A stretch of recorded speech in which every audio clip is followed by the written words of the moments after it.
Rasulullah Shallallahu Alaihi Wasallam pernah bersabda, gak boleh kita iri ataupun cemburu kecuali kepada dua orang ini. Salah satu di antara dua orang ini adalah orang yang Allah berikan harta yang berlebih, kemudian dia menghabiskan harta itu di jalan Allah Subhanahu Wa Taala. Ini orang yang layak kita cemburui. Bahkan ini termasuk di antara rasa cemburu yang berpahala malah. Jadi artinya kalau misalnya kita cemburu kepada orang kayak gini, kita dapat pahala dari rasa cemburu kita, apalagi kalau kita meniru. Makanya dulu di antara para sahabat miskin pernah ada yang curhat ke Nabi gini, ya Rasulullah, orang kaya itu memborong pahala. Kata Nabi, kaifa dzalik? Gimana maksudnya? Kalau kami sholat, mereka sholat. Kalau kami puasa, mereka puasa. Kalau kami zikir, mereka zikir. Kalau kami baca Quran, mereka baca Quran. Tapi kalau mereka sedekah, kami nggak bisa sedekah. Sehingga mereka memborong pahala. Nabi tersenyum, artinya memang Nabi senang dengan kecemburuan ini. Artinya di antara kita tuh memang harus punya sifat cemburu kepada kebaikan. Bukan kepada kekayaannya, tetapi kepada sedekahnya. Untuk itu, saya pengen terus mengajak teman-teman sekalian, jamaah sekalian, yuk kita jadikan sedekah sebagai hobi kita, sebagai amal istiqomah kita sampai akhir hayat kita. Berapapun yang bisa kita berikan, tapi ada rasa ingin memberi lebih. Nah, bagaimana cara biar sedekah ini menjadi pahalanya berlipat ganda, pahalanya bukan hanya seangka yang kita berikan, maka bersedekahlah secara jama'i, secara berkelompok, berjamaah, jangan sendiri.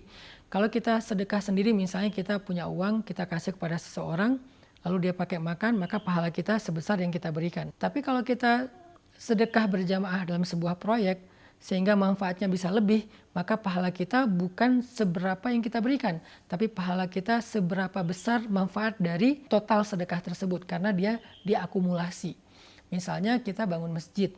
Bangun masjid kan nggak mungkin kita bangun sendiri ya, pasti kolektif sama yang lain. Kita ngasih 100.000, kita ngasih 1 juta, sementara untuk bangun masjid butuh sekian M.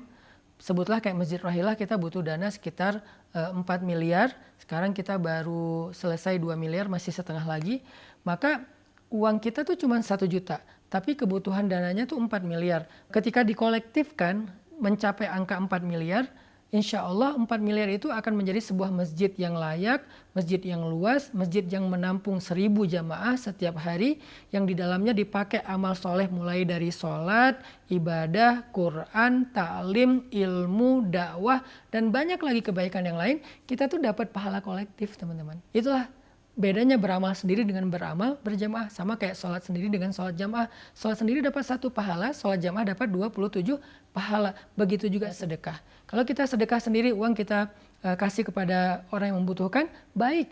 Dan kita dapat pahala dari sedekah itu. Tapi kalau kita sedekah berjamaah untuk sebuah proyek, baik itu membangun masjid, membangun sekolah, menyantuni anak yatim atau orang miskin, tapi sifatnya jamaah, kita dapat pahala dari kebermanfaatan yang lebih besar itu secara kolektif. Maka ayo kita sama-sama terlibat dalam proyek langit membangun Masjid Rohilah atau Masjid Pemuda yang ada di pesantren. Semoga dengan sedekah kolektif kita akan mendapatkan akumulasi pahala yang besar dari setiap amal soleh yang dilakukan di Masjid Rohilah. Di Masjid Rohilah itu setiap awal bulan Hijriah kita mengadakan khatam Al-Quran 30 juz dalam sehari dan juga doa-doa. Di akhir waktu khatam Al-Quran, kita mendoakan orang yang punya saham dalam membangun masjid, yang punya kontribusi dalam membangun masjid. Kita doakan orang-orang tua kita, guru-guru kita, dan kita mengharapkan yang terbaik dari pahala-pahala untuk mereka semuanya.